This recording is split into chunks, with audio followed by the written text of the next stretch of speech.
we are going to be covering how to slow or even reverse the course of disease. So I'd like to welcome Elizabeth Yarnell. Since she was diagnosed with multiple sclerosis at the age of 30, she has spent the past 20 years studying how to manage autoimmunity naturally as a traditional natural path. She's worked with hundreds of MS and other autoimmune sufferers in her nationwide clinic using unique, personalized, natural therapies to help them slow or even reverse the course of their disease. She's a TEDx speaker, award-winning author whose cookbook has sold over 60,000 copies. She's a patented inventor and has been featured on many platforms such as CBS, NBC, ABC, The Good Housekeeping, and Martha Stewart's Living Radio, to name a few. She is our nutritionist and naturopath specialist. Please welcome Elizabeth Yarnell to the stage. Ooh, thank you for that awesome introduction, Melanie. Hi, Elizabeth. How is your day? It is a beautiful day today. We've finally come out of the rain. So how about yourself? Beautiful here. Thank you so much. Thank you for joining us today and taking the time of your busy schedule to be here. I appreciate all that you do. And I want to share with our audience and give them a little bit more information about what you do and how you got into doing what you do. Sure. So for me, it all started one night in 1999 when I went to sleep as usual, my normal bedtime routine, everything the same. And then I awoke the next morning blind in my right eye. And I was diagnosed pretty quickly with multiple sclerosis. And I was also told that 80% of MS patients experience severe disability within 10 years of diagnosis. So here I was just about to turn 30 years old and learning that by the time I was 40, I would be in a wheelchair.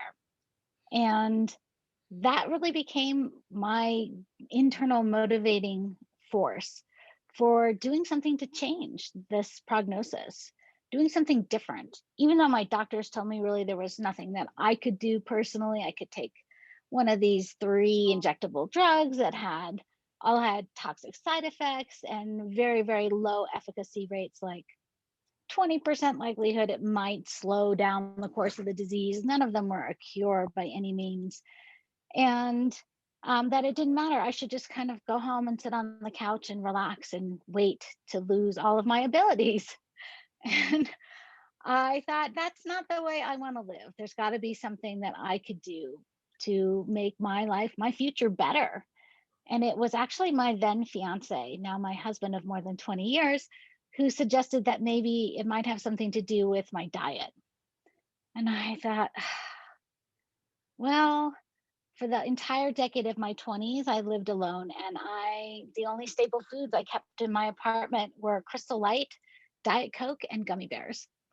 So maybe he had a point that I wasn't doing my body any favors with what I was eating regularly all the time, and maybe even solely many days.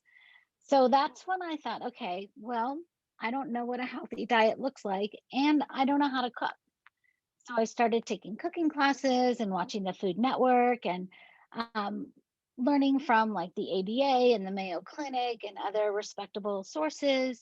And really, what I realized it all came down to for a healthy diet was that whole foods were better than processed foods. And I thought, fantastic. I can do a whole foods based diet once I know how to cook. But the more I learned about cooking whole foods, the more I realized why there are convenience foods, because it just takes a very long time if you're preparing all of your food from the whole food itself. And on top of that, you end up with a whole kitchen full of mess that you then have to tackle and clean up. And fatigue is a huge problem with multiple sclerosis and other autoimmune diseases. So facing that cleanup was really daunting, I would say, many times. And then one night we were watching a late night infomercial. It was in the days before we had cable TV, so we only had 3 channels or something. Hard to remember those days back then. But this guy came on and he said, "Look, I can make your whole meal in this one countertop appliance." And he pulls out a can of tomatoes and dry rice, and then he puts a metal grate, like a barbecue grill type grate on it. And then he puts chicken breasts on top of that, and then a metal grate, and then brownies on top of that, covers the whole thing with a dome, plugs it in, turns it on. And I thought, wow, that is brilliant. I want to be able to make my whole meal in one container, except I don't have those metal barbecue grill grates. I don't have one of those countertop appliances, and I don't really care about the brownies. So I went over to my oven and I cranked it up to 450 degrees because I thought that countertop appliance probably went pretty hot. And I had a cast iron Dutch oven, and I just started putting some food in there, and then I closed it up, put it inside the oven, and in about half an hour it just smelled like dinner. And so that just became the way that we ate. And I ended up getting a process patent on this method of cooking, and I introduce it in my cookbook, and I teach people how to make quick, easy, and healthy meals any night of the week, um, without a lot of fuss, a lot of prep, a lot of anything. And it's great for kids because you control the spices you use, you control the ingredients you use. Every single recipe is completely adaptable to any dietary preferences.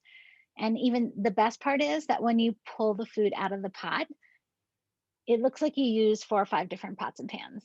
So nothing's all mushed together. It's not touching each other. You can serve it completely separately. I used to serve it to my kids on those segmented plates. Yes, because they can be picky with what touches what.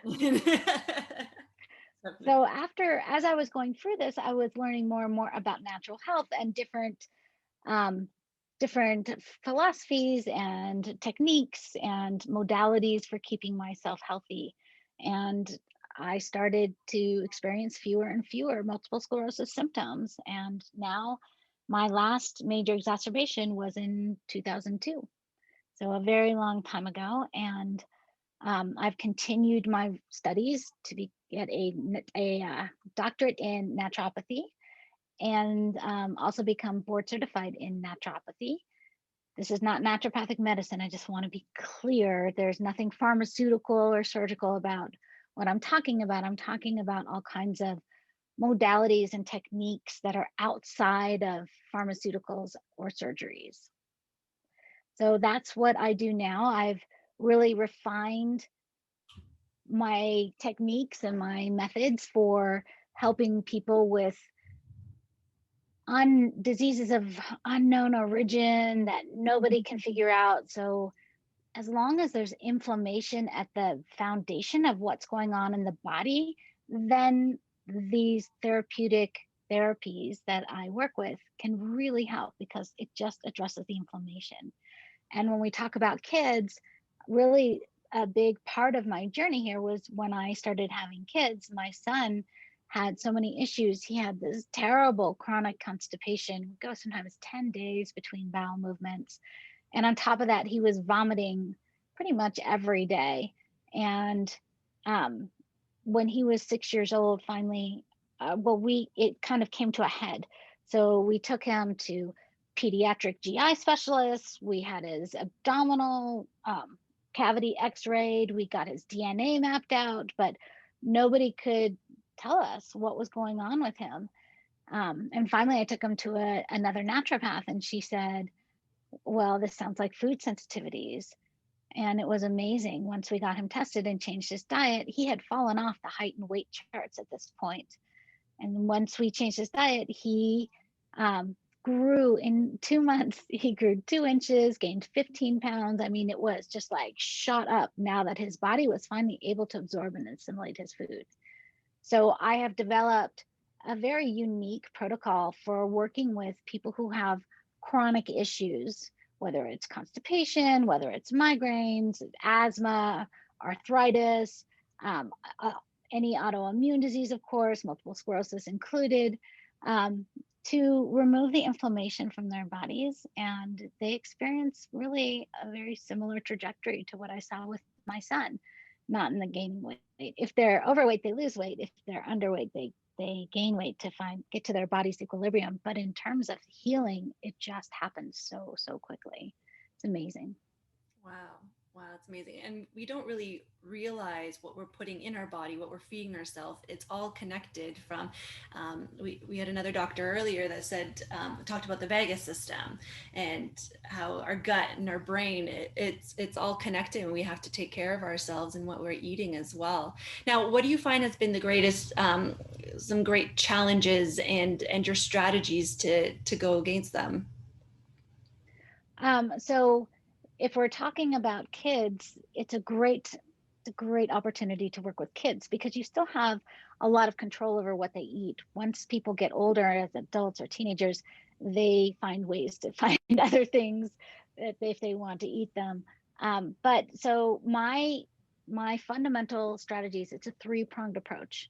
And the centerpiece is dietary therapy, and that for that, I use a very sophisticated food sensitivity test called the MRT. It is the most sophisticated, most accurate, really the gold standard of food sensitivity testing. It's a single blood draw. And based on the results of that, then I design a very personalized plan. It's called LEAP, LEAP therapy. Stands for Lifestyle Eating and Performance Therapy. And it is a dietary therapeutic 6-week program that people go through to help calm the inflammation down and rebuild the gut and be able to identify and learn which foods are right for your body. So it's not any kind of fad diet like paleo or keto or even vegan, anything like that. There's no one size fits all advice. It is unique to each person. So that is a centerpiece. And then around that, we address digestion and absorption of nutrients and also any parasites that might be lurking around and causing all the problems, which is very often the case. Yes. Yeah, that's we don't realize all the parasites that are in our foods and in the grocery store and in our already in our bodies are growing, and so that's incredible. Now, what are you currently working on, and what's important to you right now? So I just launched really what is my um, probably my opus. It is called the Holistic Health and Wellness Collective, and it is a hub for seekers of alternative and complementary and natural health modalities to come and learn about these kinds of modalities, to find all things from trainings from different practitioners to a whole treasure trove of recipes that are adaptable for any dietary needs. So you can make muffins and cakes, no matter if you're nut free or dairy free or egg free, whatever it is. There's resources about salicylates and histamines and all sorts of things like that. There's video cooking demonstrations. There's interviews with new practitioners happening all the time. So it's a really um, it's just beginning. So I'm hoping it turns into a really active place. But right now we are having a founding member special for people who are interested in learning more about the other types of modalities and techniques that are out there that their medical doctors don't know about.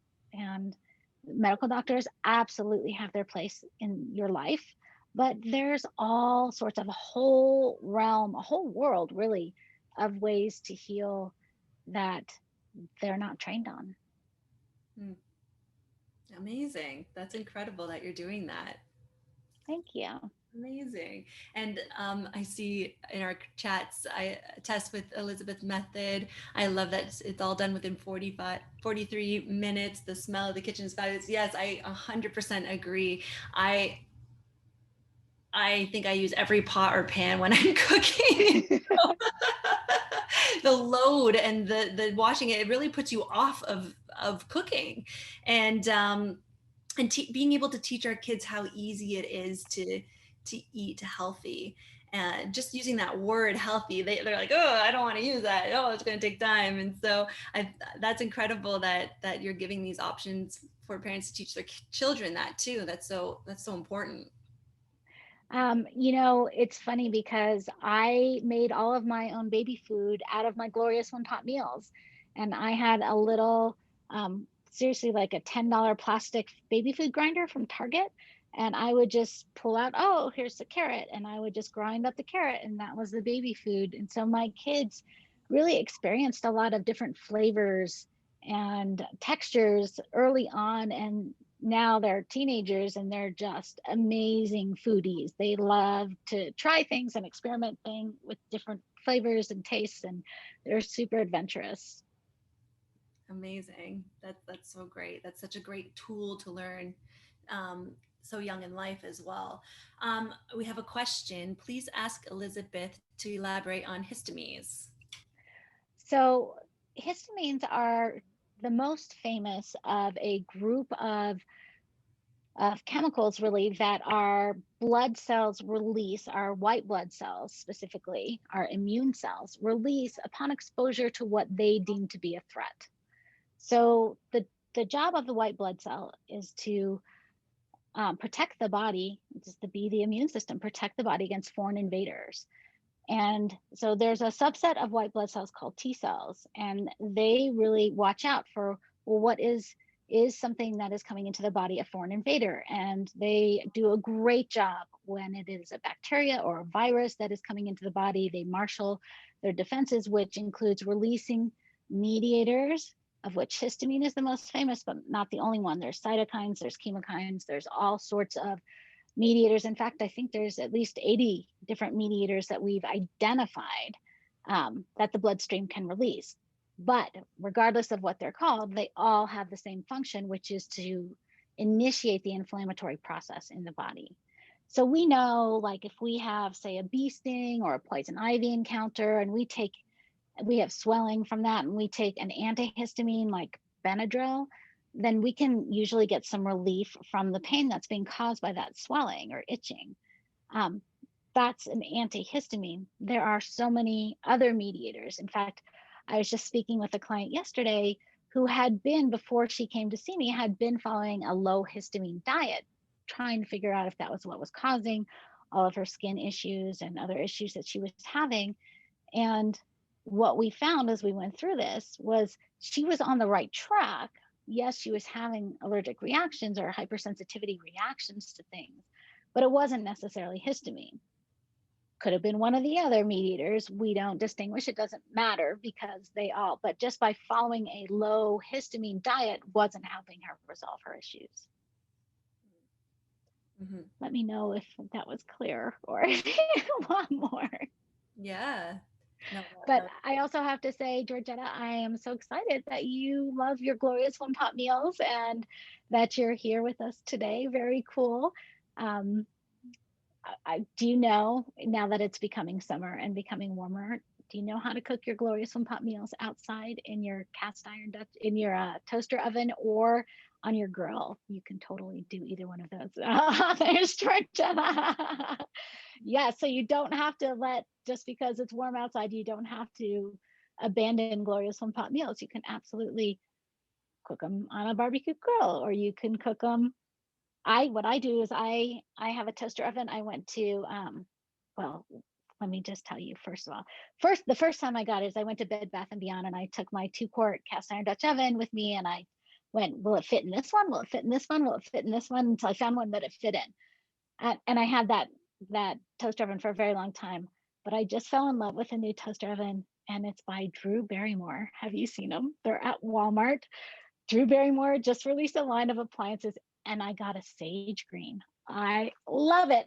And it fits my 2-quart cast iron Dutch oven just perfectly. And so now, so when I want to cook outside and not heat up my kitchen, I literally unplug my toaster oven, carry it outside to my porch, plug it in on my porch, go hang out wherever I want. And then the same thing that would happen if I was in a regular oven, the aroma of a fully cooked meal will come find me.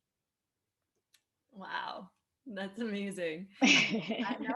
I didn't even know Drew Barrymore had her own line. I'll have to check that out. It's called, I forgot what it's called, Beautiful or something like that it's called. But the colors are just so luscious. I couldn't resist it. I had to replace my toaster oven. My husband was like, "What's wrong with our toaster oven?" I'm like, "Nothing. There's nothing wrong with our toaster oven." but I had to get this toaster oven. Uh, amazing. So, Elizabeth, what what haven't we covered that you'd like to discuss? What do listeners need to hear from you? Well, I think the common problem, the common misconception that people have is that they're not inflamed. So I like to try to help people recognize what inflammation could look like. Mm. So, inflammation in the head could look like a headache or migraines. Inflammation in the sinuses could look like a runny or stuffy nose or chronic sinus infections or really even sinus pain. Inflammation in the chest could look like asthma, could look like COPD, it could look like heart issues, could look like blood pressure issues. Inflammation in the joints could look like arthritis, could look like fibromyalgia. Inflammation in the gut could look like digestive issues like acid reflux or heartburn or cramping after you eat. Inflammation in the bowels could look like constipation or diarrhea or obstructions. Inflammation, I mean, everything. I think that most, maybe all symptoms are from inflammation. And so if you look at it more that it matters if there's inflammation there than what the symptom is, how it's manifesting, or what kind of diagnosis that might mean, um, then you can recognize that, this is absolutely something that we can address directly and solve with usually without medications. My goal is to allow the body to heal itself, and the body won't heal itself if there's inflammation there. Pharmaceuticals' goal is to suppress the symptoms so they don't bother you, but it doesn't do anything for healing at the root cause. Wow. I think that that's so empowering to be able to have people take control of of their situation instead of just relying on medications that are out there, that there are other ways that we can look into it. And a lot of it comes from the foods that we put in our body, and to control inflammation. And okay, Georgetta, does the MRT blood test make sense to someone who has radiation and enteritis? I'm going to say that wrong. If you can take a look at Enteritis. enteritis, thank you. My damage is permanent, and I also have determined at least five true food stressors. So I love this question because anything that ends in itis is the suffix in Latin or Greek that means swollen, means inflamed. So anything that ends in itis, 100% means inflammation. And if it's inflammation, we can help.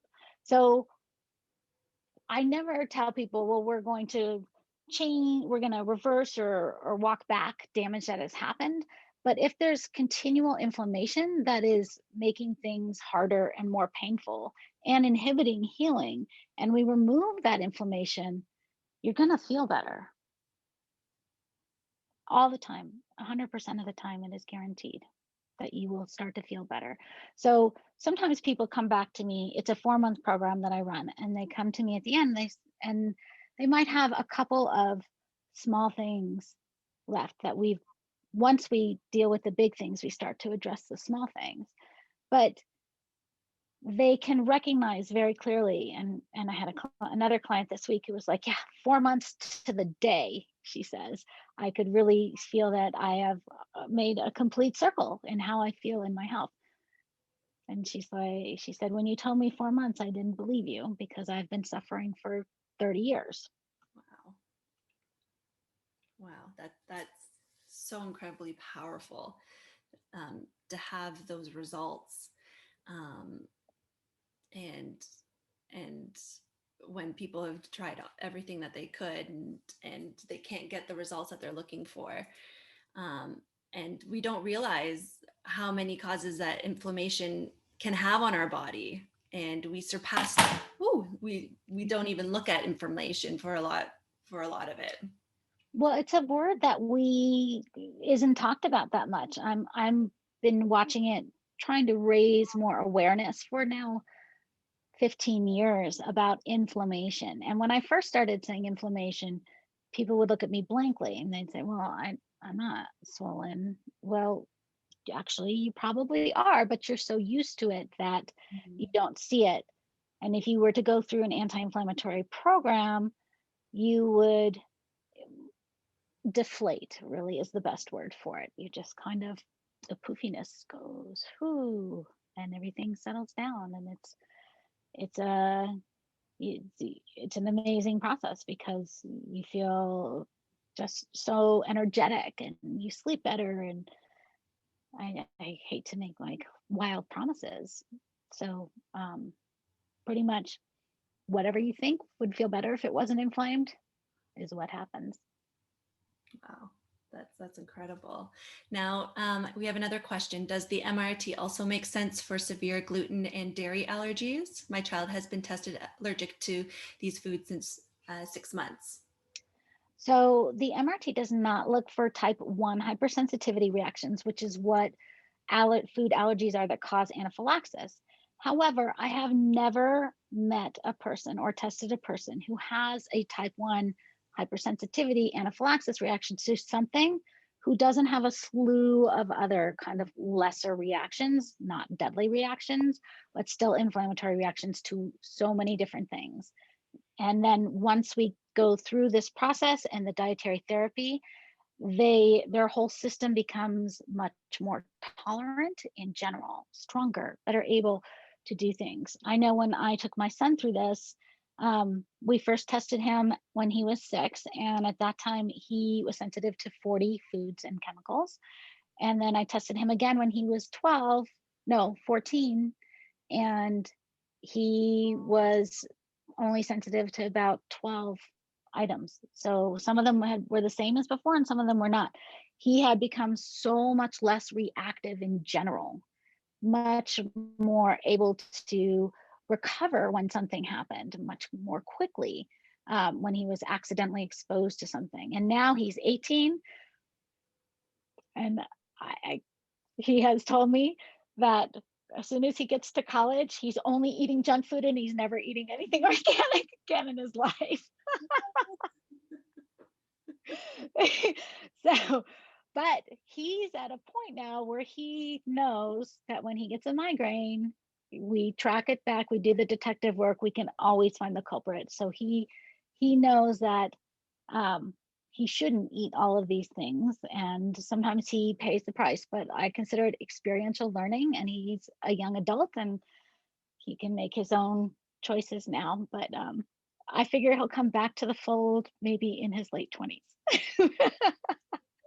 He'll come back around. But I think it's so powerful to be able to consume food and see and pay attention to what is triggering us, because so often we blame it on something outside, as something outside of ourselves, and we just fill ourselves with medication instead of getting to the root cause of it, and and paying attention to that. And so food sensitivities, I think, is very important to do. It's something that I've tested myself with as well, and played around with. And I spoke with another doctor that been playing with like caffeine and with dairy, and how those being so hormonal with me, I had a lot of breakouts at the very beginning of COVID, and couldn't understand where it was coming from. And so I really turned to food sensitivities to see what I need to switch. And even if it's short term, or like caffeine, I'll still have caffeine, but I won't have it every day. And I find with my anxiety levels, they've really evened out. And thank you for bringing that up because mental health is absolutely connected to inflammation. When your brain is inflamed, it is almost impossible to think clearly. So if you have a kiddo who's having behavioral, what you're calling behavioral issues, and you're saying, okay, well, the traditional standard thing of escalating consequences isn't working, which it never worked for my son. He was just like, bring it on, oh, you're going to take this away now? Well, bring it on. And he didn't care at all because he was in the throes of being so inflamed that his brain was not thinking clearly.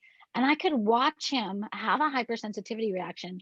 I remember one time when he ate um, some sort of red candy, and red food dye was a huge, huge trigger for him. And with red food dye, if he eats it within 45 minutes, he would have a very violent temper tantrum and become a very mean kid and intractable and difficult to work with, and lash out and hit his sister and all sorts of things. One time he actually bit his sister in the midst of one of these events. But then after about 45 minutes, the reaction would calm down and he would calm down, and he would often burst into tears and he would say, I don't know why I couldn't stop. I know I could hear you telling me to stop. I could hear you telling me I needed to isolate myself, all these things. He's like, but I just couldn't. I couldn't, because the chemical change in his body was so intense.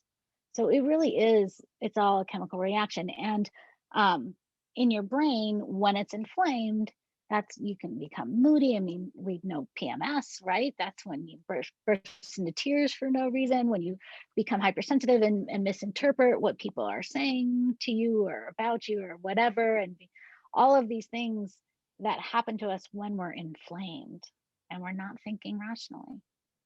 Mm. Panic attacks too, anxiety, I see those all as being triggered. And once we go through this therapeutic process, a big part of it is we learn how to do this detective work, how to identify what is the trigger.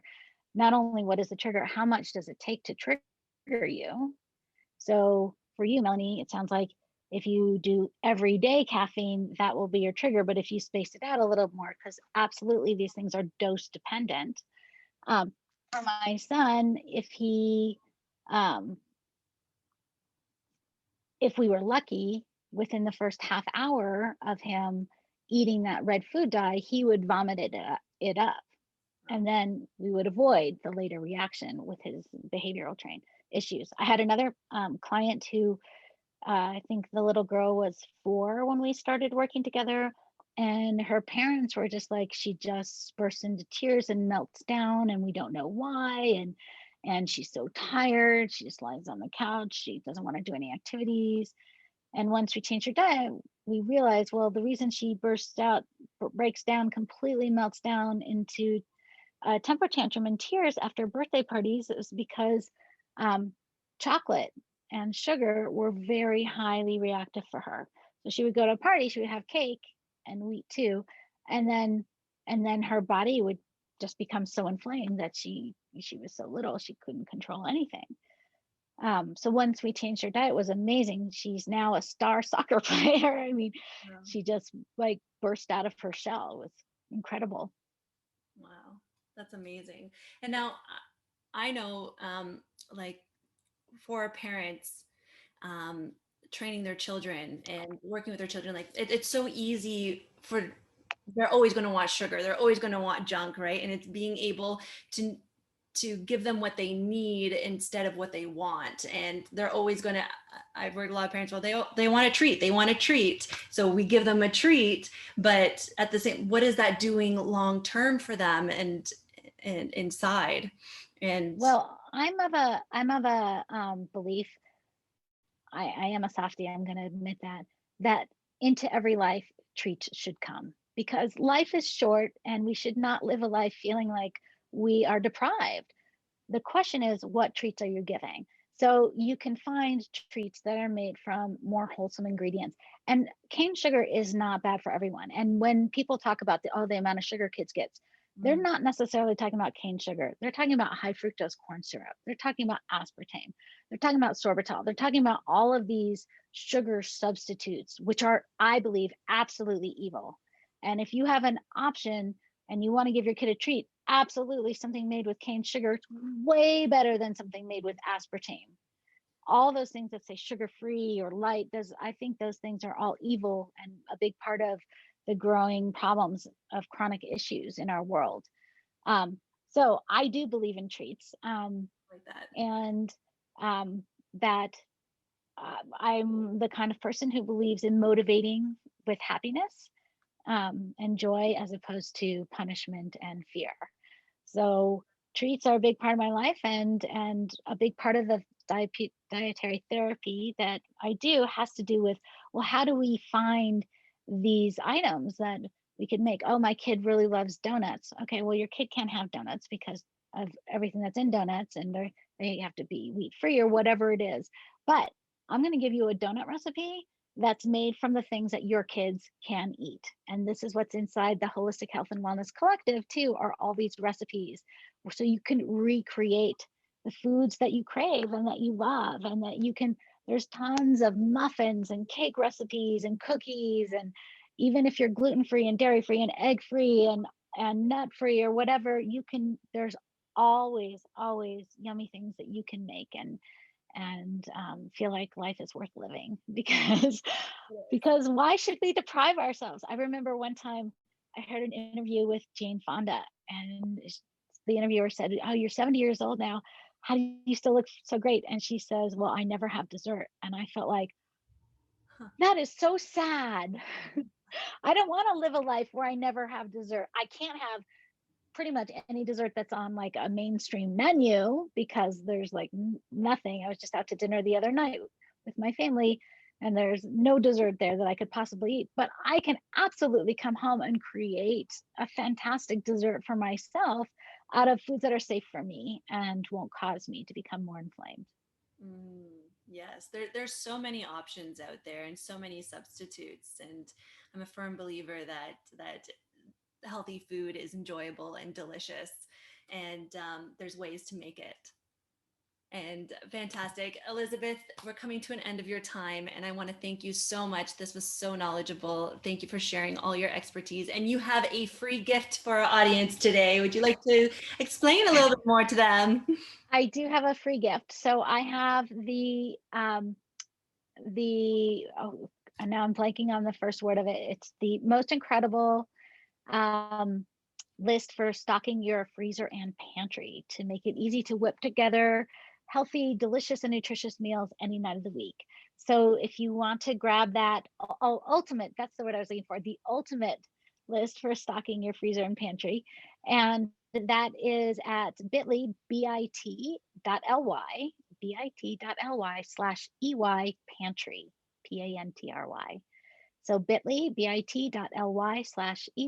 pantry. And also, if you're interested in learning more about the Holistic Health and Wellness Collective, you can go to holistic with an HOLISTIC, health and spelled out, wellness collective.com/member. And you can see all the things that are going on inside there and even get in at a founding member rate if you so choose. I would love to see you in there. Thank you so much, Elizabeth. So I put the free gift into the chat. Elizabeth, if you're able to write out that URL in the chat as well, then they can have it and save it for later. That would be fantastic. Everyone, thank you so much for listening in. And Elizabeth, thank you for all of your wealth of knowledge today. Appreciate you having here and sharing your space with us today. Hey, Melanie, thanks for putting this all together. This was a beautiful experience. So much needed in this world today, and great work. Thank you.